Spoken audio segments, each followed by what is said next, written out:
Perkenalkan, aku Sherin Febriana Azara, NIM 0512211084, mahasiswa S1 Farmasi Universitas Ngudi Waluyo, akan mengedukasi kalian semua tentang penyakit apa itu diare. Menurut jurnal ilmiah Permas, diare merupakan penyebab kematian utama di negara berkembang termasuk Indonesia. Diare menjadi salah satu penyakit penyebab kematian tertinggi pada anak. 1, juta balita meninggal tiap tahunnya akibat diare. UNICEF menyatakan di Asia Tenggara terjadi 5% kematian akibat diare. Indonesia sendiri memiliki tingkat kematian diare di bawah 5 tahun urutan ke-12 dari 15 negara Asia Tenggara. Definisi dari diare adalah buang air besar dengan peningkatan frekuensi 3 kali atau lebih dalam 24 jam dengan konsistensi lembek atau bahkan dapat berupa air saja dengan atau tanpa darah dan lendir dan dapat disertai gejala lain seperti mual, muntah, demam, atau nyeri perut. Patofisiologi dari diare adalah gangguan osmotik. Makanan yang tidak dapat diserap akan menyebabkan tekanan osmotik dalam rongga usus meningkat sehingga terjadi pergeseran air dan elektrolit ke dalam rongga usus. Isi rongga usus berlebihan sehingga timbul diare. Gangguan sekresi akibat toksin pada dinding usus sehingga sekresi air dan elektrolit meningkat kemudian menjadi diare. Gangguan motilitas usus yang mengakibatkan hiperperistaltik. Kemudian apa sih penyebab dari diare itu? Yang pertama ada infeksi. Infeksi ini diakibatkan oleh virus yaitu rotavirus, bakteri seperti bakteri E. coli, dan parasit seperti Giardia merupakan penyebab utama umum diare. Kemudian ada intoleransi makanan seperti intoleransi kepada yogurt, susu, dan lain-lain. Kemudian obat-obatan disebabkan oleh antibiotik yaitu efek samping obat antibiotik. Kemudian ada stres dan cemas.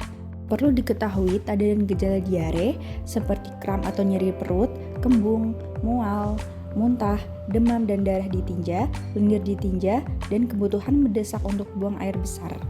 Perlu diketahui bahaya dari diare adalah yang pertama, zat gizi hilang dari tubuh, penderita akan kehilangan cairan tubuh, penderita menjadi lesu dan lemas, dan penderita dapat meninggal akibat banyak kehilangan cairan tubuh.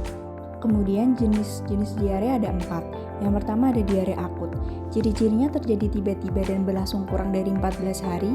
Penyebabnya ada infeksi virus seperti rotavirus dan norovirus, kemudian disebabkan oleh infeksi bakteri, disebabkan bakteri Salmonella, bakteri E. coli, dan bakteri Shigella. Kemudian bisa disebabkan juga keracunan makanan. Dan gejala diare akut ini seperti BAB cair, mual, muntah, demam, dan nyeri perut. Kemudian ada diare kronis. Ciri-cirinya berlangsung lebih dari 4 minggu. Penyebabnya disebabkan gangguan pencernaan seperti penyakit Crohn, kolitis ulceratif, kemudian malabsorpsi, intoleransi laktosa, penyakit celiak, dan ada infeksi parasit yang disebabkan oleh Giardia lamblia.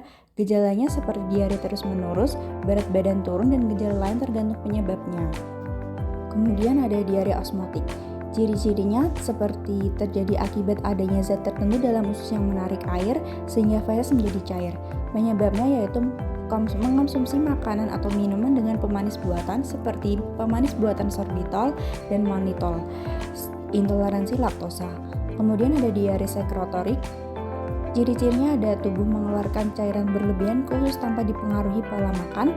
Penyebabnya disebabkan oleh infeksi bakteri tertentu seperti bakteri Vibrio cholera, penggunaan obat-obatan pencair, gangguan hormon seperti hormon tumor penghasil hormon seperti VI-POMA.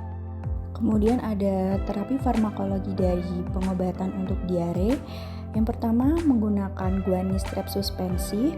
Guanis strep suspensi ini merupakan obat anti diare yang mengandung kaolin dan pektin. Kandungan dalam obat ini bekerja dengan cara mengabsorpsi racun dan bakteri penyebab diare, mengurangi frekuensi BAB dan memperbaiki konsistensi feses yang encer. Zinc ini untuk mengurangi durasi diare, menurunkan resiko keparahan penyakit diare, mengurangi episode diare dan meningkatkan fungsi imun, struktur, dan fungsi saluran cerna. Pemberian zinc selama 10-14 hari dapat mengurangi durasi dan keparahan diare. Zinc dapat mencegah terjadinya diare kembali. Meskipun diare telah sembuh, zinc tetap dapat diberikan dengan dosis 10 mg per hari untuk usia kurang dari 6 bulan dan 20 mg per hari untuk usia lebih dari 6 bulan. Kemudian L-Biogranul. L-Biogranul sendiri adalah suplemen yang mengandung probiotik Lactobacillus acidophilus. Suplemen ini digunakan untuk menjaga keseimbangan bakteri baik dalam saluran pencernaan. Untuk dosis penggunaan L-Biogranul ini Anak lebih dari 2 tahun sampai dewasa 2-3 saset per hari. Kemudian untuk anak 1-2 tahun 1-2 saset per hari atau sesuai dengan anjuran dokter.